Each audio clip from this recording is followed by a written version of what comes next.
যে team strong, অনেক ভালো ব্যালেন্স টিম। বাট আমি মনে হয় আমাদের ছন্দের বাইরে যাওয়া উচিত না। আমরা কি করতে পারি সেটাই করা উচিত।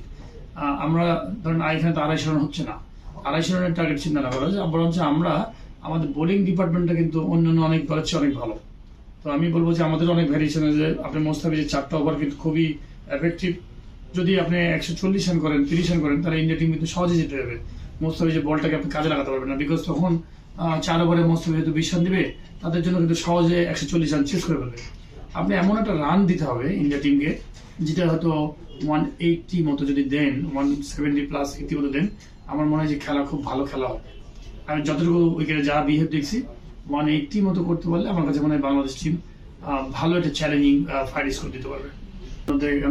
হয়তো বাংলাদেশ ভালো কিছু করে ফেলতে পারে এগেন্স্ট ইন্ডিয়া। বাংলাদেশ টিম খুব ভালো মোমেন্টাম আছে। আমি মনে করি যে ইন্ডিয়া অনেক বড় দল, কাগজ কলম পারফরমেন্স সবকিছু মিলে।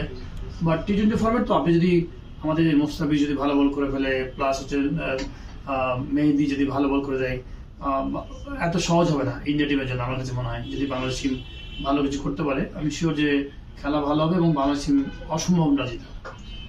আর এটা বলি যে এখানে বাংলাদেশ টিমের খুব ভালো সম্ভাবনা আছে সুপার মানে টপ টুতে যাওয়ার। বিকজ একটা টিম আছে এখানে, যেমন বাংলাদেশের সাথে খেলা পাকিস্তান টিমের খুব একটা ভালো ছন্দ নেই।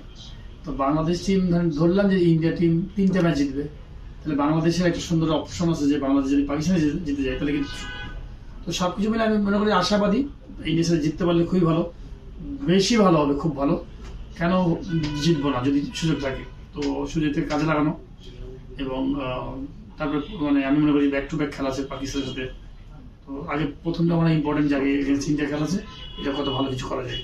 পুরো টুর্নামেন্টই আসলে আমার মাঝে মনে হয় এই এশিয়ার যে শক্তিধর টিমগুলো আছে, পার্থক্য ইন্ডিয়া অনেক তৈরি করে ফেলেছে। অবকাঠামো দিয়ে, তাদের পারফরমেন্স দিয়ে, সবকিছু দিয়ে তাদের ইন্ডিয়ার যে কোয়ালিটি, সেটার আশপাশে হয়তো কোনো টিম নাই, অনেস্টলি বলি। আমার কাছে মনে হয় তাদের ব্যাকআপ যত প্লেয়ার আছে, তাদের কোয়ালিটি, খেলার অ্যাটিটিউড, তারা কাইন্ড অফ মানে বলবো যে বিদেশি পরাশক্তির দলগুলো থাকে, যেমন সাপোজ অস্ট্রেলিয়া একটা সময় ছিল যে কোনো টিমকে কেয়ার করতো না, মানে তাদের বডি ল্যাঙ্গুয়েজ দেখে বোঝা যেত তারা আসছে, জিতবে, চলে যাবে। ইন্ডিয়া টিমকে দেখে মনে হয় যে আসছে, মানে নামছে, যে যার কাজ করছে রোবট, খেলছে, জিতছে, চলে যাচ্ছে।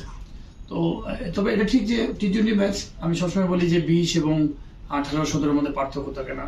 তো অনেক সময় দেখবেন যে আপনি অনেক বড় দলও কিন্তু আচমকা একটা ম্যাচ হেরে গেছে, তারা মিস্টেক করে ফেলেছে, হয়তো বাংলাদেশ সেটাকে কাজে লাগানো।